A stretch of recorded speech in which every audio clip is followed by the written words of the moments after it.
Vijayawada ACB కోర్టులో మద్యం case విచారణ జరుగుతోంది. ధనుంజయ రెడ్డి, కృష్ణమోహన్ రెడ్డి తరపున మాజీ అడ్వకేట్ జనరల్ శ్రీరామ్ వాదనలు వినిపిస్తున్నారు.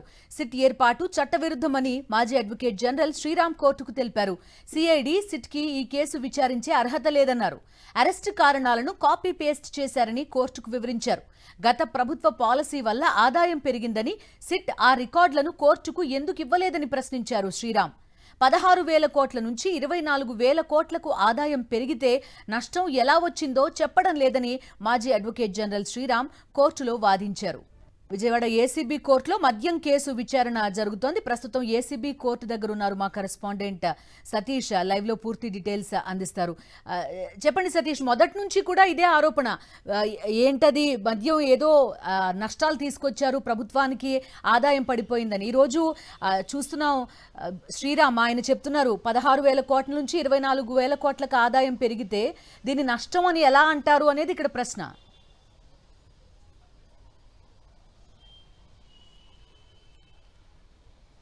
ప్రస్తుతం ఏసీబీ న్యాయమూర్తి ఎదుట వాదనలు కొనసాగుతూ ఉన్నాయి.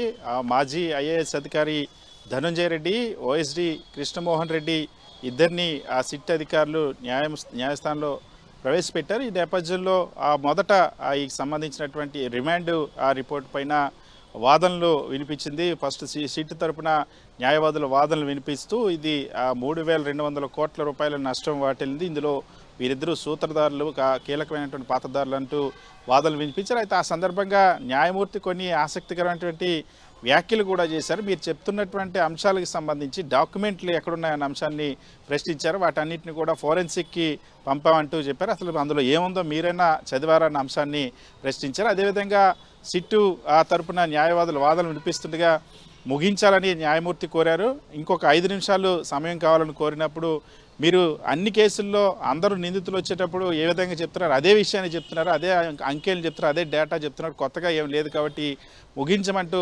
వ్యాఖ్యానించడం ఆసక్తికరమైనటువంటి వ్యాఖ్యలు చేశారు. ఇక ధనుంజయ రెడ్డి, ఓఎస్టీ కృష్ణమోహన్ రెడ్డి తరపున వాదనలు వినిపించినటువంటి మాజీ అడ్వకేట్ జనరల్ శ్రీరామ్ చాలా కీలకమైనటువంటి అంశాలు తన వాదనలో ప్రస్తావించారు. అసలు సిట్టు సిఐడికి సంబంధించి ఈ కేసు విచారణకు సంబంధించినటువంటి అర్హత సిఐడికి లేదు. సిట్టు ఏర్పాటు కూడా చట్టవిరుద్ధంగా జరిగింది.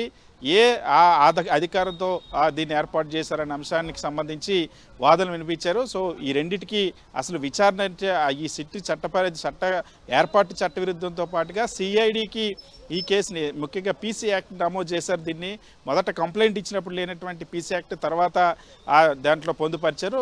అటువంటప్పుడు ఏ విధంగా దీనికి సిఐడి విచారణ అర్హత ఉంటుందనే అంశాన్ని ప్రశ్నించారు. మరి ముఖ్యంగా ఇందులో చేసినటువంటి ఆరోపణలు ఏవైతే గతంలో ఈ కేసుకు సంబంధించి A1 దగ్గర నుండి ఇప్పటివరకు అరెస్ట్ అయిన వాళ్ళందరి దగ్గర అందరి రిమాండ్ రిపోర్ట్లో చేస్తున్నటువంటి ఆరోపణలు ఏవైతే ఉన్నాయో 3,200 కోట్ల రూపాయలు నష్టం వాటిల్లిందంటూ పదే చేస్తున్నటువంటి ఆరోపణకి సంబంధించి కూడా మాజీ ఏజీ శ్రీరామ్ చాలా కీలకమైనటువంటి వాదనలు వినిపించారు. గత ప్రభుత్వంలో 2019 నుండి 24 వరకు వచ్చినటువంటి మద్యం పాలసీ వలన ఆంధ్రప్రదేశ్ రాష్ట్రానికి ఆదాయం అన్నది 2019 నాటి 16,000 కోట్ల నుండి 24,000 కోట్ల వరకు పెరుగుతూ వచ్చింది. ఆదాయం పెరుగుతూ వచ్చింది, పన్నులు ఆదాయం కూడా పెరిగింది.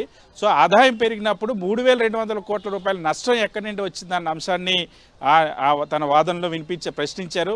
అంతేకాకుండా 3,200 కోట్లకి సంబంధించి ఏదో అవుట్సోర్సింగ్ డేటా, ఎందుకంటే ఇందులో చాలా స్పష్టంగా ఇందులో ఇచ్చినటువంటి రిమాండ్ రిపోర్ట్లో కూడా అందరికీ సేమ్ కాపీ పేస్ట్ చేస్తూ ఉన్నారు అన్న అంశాన్ని కూడా శ్రీరామ్ ప్రస్తావించారు. అదేవిధంగా 3,200 కోట్ల నష్టం ఎలా వచ్చిందో, ఎందుకు వచ్చిందో అన్న అంశాన్ని మాత్రం చెప్పడం లేదు. కేవలం ఏవైతే వాళ్ళు అవుట్సోర్సింగ్ స్క్రిప్ట్ మాత్రమే చదువుతున్న అంశాన్ని ఏజీ శ్రీరామ్ తన వాదనలో ప్రస్తావించారు. వాస్తవానికైతే కొంతమందికి మాత్రమే సప్లై చేసేటువంటి అధికారం ఇచ్చారంటే ఒక ఆరోపణ చేస్తూ ఉన్నారు. 2014-19 మధ్యలో అప్పటి ప్రభుత్వంలో కూడా కేవలం కొద్ది మందికే 60% వరకు సరఫరా చేయించినటువంటి అధికారం ఇచ్చారు. సో ఈ పాలసీలో ఎటువంటి నష్టం జరిగిందో కూడా చెప్పలేకపోతా ఉన్నారు, సరైనటువంటి ఆధారాలు చూపించలేకపోతా ఉన్నారు. ధనుంజయ రెడ్డి, కృష్ణమోహన్ రెడ్డికి సంబంధించి వాళ్ళకు సంబంధించినటువంటి తప్పు చేసినట్టు వాళ్ళపై వ్యతిరేకంగా ఎటువంటి ఆధారాలు లేవన్న అంశాన్ని తన వాదనలు వినిపించారు. వాదనలు ఇంకా కొనసాగుతున్న పరిస్థితి.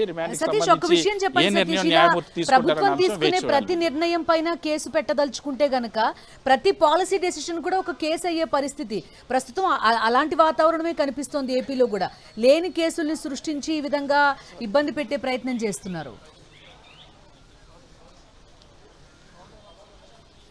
ఖచ్చితంగా ప్రతి కేసును కూడా ఒక పొలిటికల్ టార్గెట్తో పొలిటికల్ మోటివ్తోనే పెడుతున్నటువంటి పరిస్థితి. ఈ కేసుకు సంబంధించి కూడా మాజీ అడ్వకేట్ జనరల్ శ్రీరామ్ కూడా తన వాదనలో అదే అంశాన్ని ప్రస్తావించారు. సుప్రీంకోర్టు కూడా ఇది ఒక రాజకీయ ప్రేరేపిత కేసుగా అభిప్రాయపడింది అన్న అంశాన్ని కూడా ఏసీబీ కోర్టు దృష్టికి తీసుకొచ్చినటువంటి పరిస్థితి. ఈ కేసుల్లో రాష్ట్ర ప్రభుత్వ వైఖరి ఎలా ఉందన్న విషయం చూడాలి. ఈ కేసుకు సంబంధించి ప్రస్తుతం ఇద్దరు రిమాండ్ రిపోర్ట్ పైన ప్రస్తుతం వాదనలు కొనసాగుతున్నాయి. ఓకే సతీష్.